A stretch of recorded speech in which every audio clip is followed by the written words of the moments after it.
हिंदुस्तान और इस वक्त की सुपरफास्ट खबरों में मैं आपके साथ साक्षी गिरी। अंतर्राष्ट्रीय कृषि निकास निधि एफएड द्वारा वित्त पोषित ग्रामीण उद्यम वेग वृद्धि परियोजना UGVSREF के तहत उत्तराखंड राज्य आजीविका मिशन USRLM द्वारा गठित संकुलन स्तरीय फेडरेशन CLFS और बिजनेस प्रमोट सब जिला स्तरीय स्टाफ के साथ समीक्षक बैठक का आयोजन किया गया।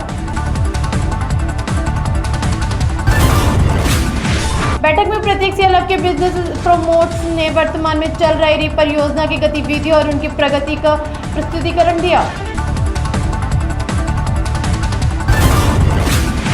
इस दौरान मुख्य विकास अधिकारी महोदय ने जनपद हरिद्वार के सभी विकास खंडों में अनुबंधित संकुलन स्तरीय फेडरेशन के तहत संचालित योजनाओं की समीक्षा की, जिनमें share runs ultra poor packaging की प्रगति और उद्यमों के द्वारा प्राप्त लाभ शामिल थे।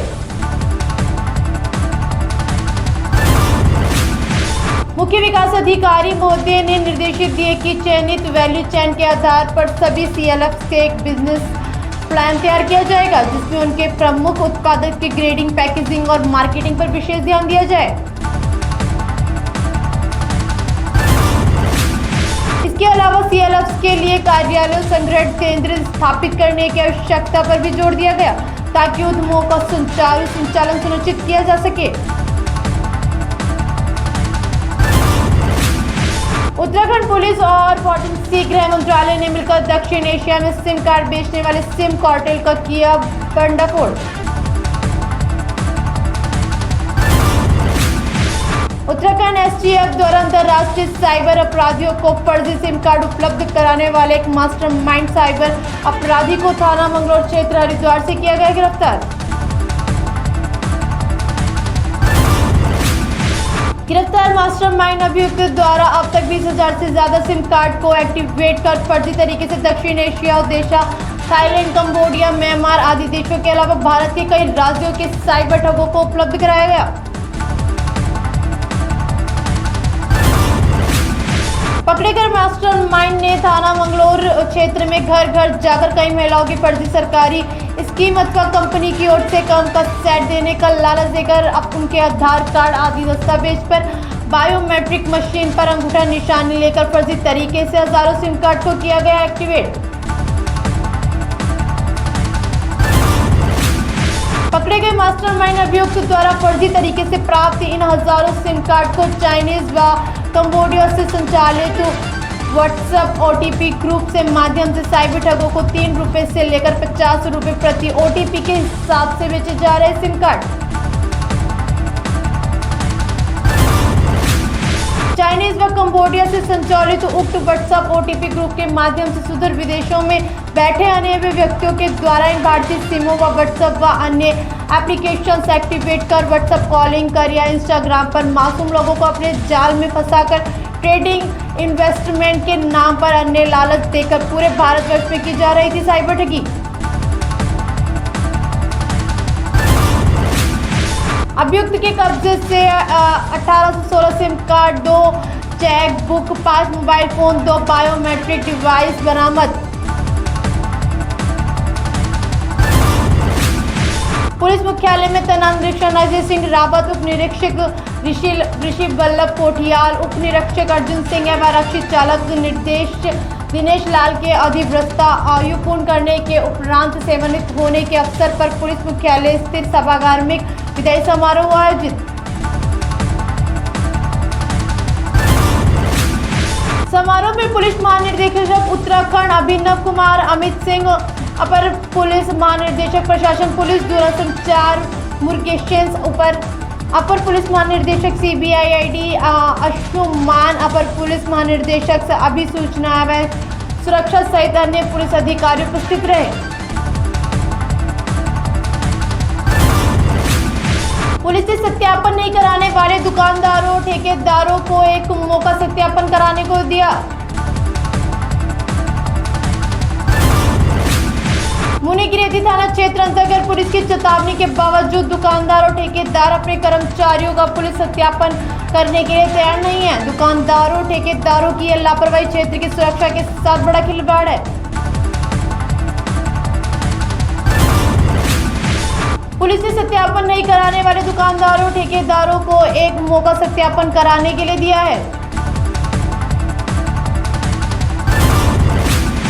जिसके तहत तपोवन चौकी में शिविर लगाकर दुकानदारों ठेकेदारों को अपने कर्मचारियों का सत्यापन कराने की सुविधा दी गई है। पहले दिन लगाए गए शिविर में 185 कर्मचारियों का सत्यापन पुलिस ने किया है। इंस्पेक्टर रितेश शाह ने बताया कि पुलिस कप्तान आयुष अग्रवाल के निर्देश पर तपोवन पुलिस चौकी में शिविर लगाया गया। मौके पर एसएसआई योगेश पांडे और चौकी पर प्रभारी प्रदीप रावत खुद कर्मचारियों का सत्यापन करने का काम कर रहे हैं। इंस्पेक्टर ने दुकानदारों ठेकेदारों से शिविर का लाभ उठाने की अपील की है। चेकिंग में सत्यापन नहीं कराने वाले दुकानदारों ठेकेदारों को कानूनी कार्रवाई करने की चेतावनी दी है। 29 सितंबर को नागलोई इलाके में दिल्ली पुलिस के कांस्टेबल की कार से कुचलकर हत्या। पुलिस ने मामले में एक आरोपी रजनीश को गिरफ्तार कर लिया है। अपराधी वाहन को जब्त कर लिया गया है। जांच के लिए कई टीमें बनाई गई हैं और दिल्ली, यूपी और हरियाणा में कई छापे मारे गए हैं। दूसरे आरोपी की गिरफ्तारी के लिए लगातार प्रयास किया जा रहा है। दिल्ली पुलिस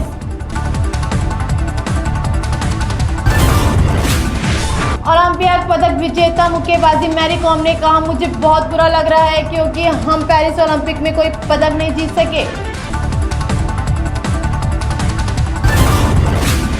उन्होंने कहा, मैं मुक्केबाजों से और अधिक मेहनत करने का आग्रह करती हूं और महासंघ को कमियों पर ध्यान देना चाहिए। आर्मी स्पोर्ट्स कॉन्क्लेव में बहुत अच्छा आयोजन था। मैं ऐसे आयोजनों में भाग लेकर बहुत खुश हूं जिनका उद्देश्य खेलों को बढ़ावा देना है। उन्होंने आगे कहती हूं कि मैं वापसी की योजना बना रही हूं। मैं प्रो बॉक्सिंग में वापसी करने की कोशिश करूंगी। दिल्ली भाजपा अध्यक्ष श्री वीरेंद्र सचदेवा ने कहा है कि 10 साल सड़कों को बर्बाद करने वाले कोई रख रखाव न करने वाले चुनाव अधिसूचना से लगभग 10 हफ्ते पहले जाकर सड़कें गड्ढा मुक्त करने के दावे कर रहे हैं। यह लोक निर्माण विभाग जिसका काम था जो सड़कें ठीक रखना, वह कभी लंबे समय तक केजरीवाल सरकार के सबसे भ्रष्ट चेहरे सत्येंद्र जैन के जागीर रहा है और फिर उनके लक्ष्मण मनीष सिसोदिया पर तो अब 1 साल के केजरीवाल सिसोदिया के इशारे पर चलने वाली मंत्री सुश्री आतिशी मौलाना पर रहा जो अब मुख्यमंत्री है।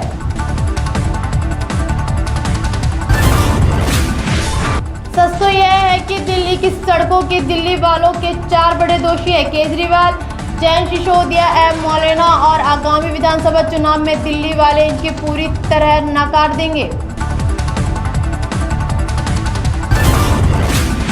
दिल्ली भाजपा ने कहा कि दिल्ली की सड़कों को बर्बाद करने में दिल्ली जल बोर्ड एवं लोक निर्माण विभाग के शिविर एवं नालों की सफाई न करने का भ्रष्टाचार भी दोषी है, जिस कारण दिल्ली की सड़कों पर हर वर्ष भारी जल जमाव होता रहा है और सड़कों को न सिर्फ खराब हुई है बल्कि खोखली होकर दिल्ली भर में घुसी थी।